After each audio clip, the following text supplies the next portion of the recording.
उपटून टाकण्यासाठी ही एवढी छोटी कृती पुरेशी आहे? नामस्मरण हे मनाला शुद्ध करण्याचं शक्तिशाली साधन आहे.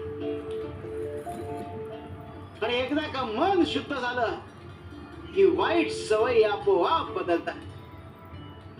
पण स्वामी, आमच्यासारख्या सामान्य माणसांनी काय करायचं? म्हणजे आम्ही समजून घेतो, पण कधी कधी राग आणि लोभ यावर ताबा राहत नाही आमचा. भुजंगा, राग आणि लोभ हे मनाचे दुर्गुण आहेत आणि त्यांच्यावर नियंत्रण ठेवायचं असेल तर आधी संयम शिकायला हवा.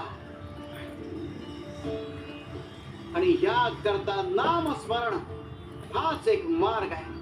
स्वामी, नामस्मरणाने सगळं साध्य होईल, पण माणसाला आत्मविश्वास कसा मिळतो? माई, नामस्मरण हे आत्मविश्वासाचं मूळ आहे.